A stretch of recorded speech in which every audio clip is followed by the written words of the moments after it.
Maybe you've seen my shim jig. Maybe you have, maybe you haven't, I don't know. But basically this thing it's fantastic. It's been refined over a couple of decades. But anyway, I utilize standard lumber right from the mill, you know, and it comes in here in the States at about 13/16, which is, just for reference, about 20.7 millimeters, I think.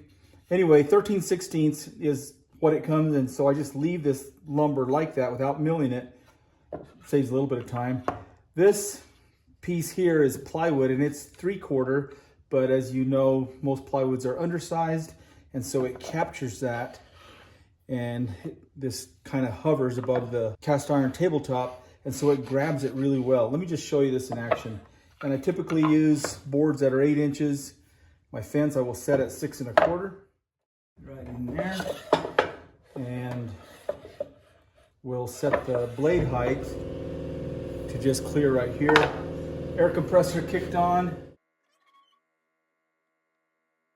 So that blade just barely clears this. You can see I've got sandpaper underneath here that helps grip the board, right? I'll capture that like that. Let's give this a go. Now, I make the blade just slightly proud of the wood. I don't want to cut in my jig, although it is spaced, you know, to be away from it. The blade is right at the edge of the left edge of the jig, so it doesn't really cut into it, but just to be sure.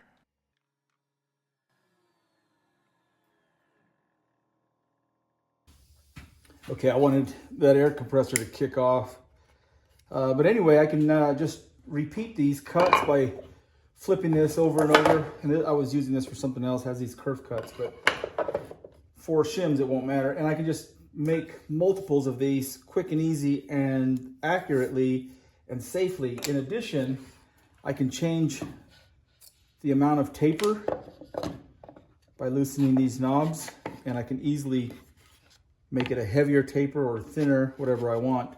My standard shim is this, and so I've cut this here like that so I can put both components of the jig on something flat, mash this down, tighten this knob, and that's designed for this size of shim.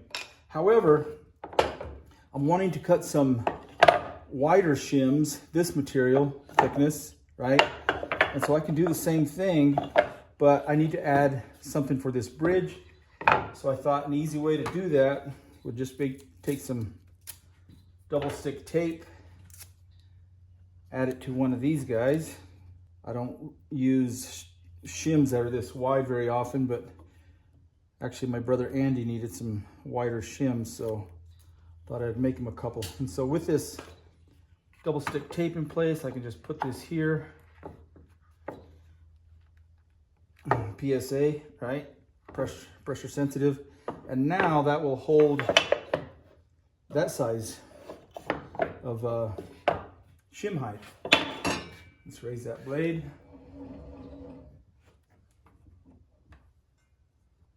Right in there. And give it a go.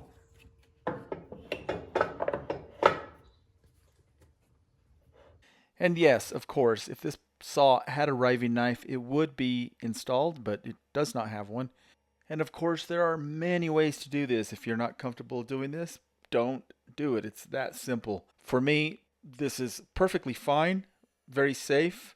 I've never had an incident with this jig or any of my jigs. I keep a sharp blade, and that reduces the effort of that board going through the saw blade. How awesome is that? So I needed some really hard, so this is hard maple. I needed some hard shims, or my brother did, and so that should work well. I can just literally rip and flip. Yeah, man. I love it. Thank you so much for your support. I absolutely appreciate it.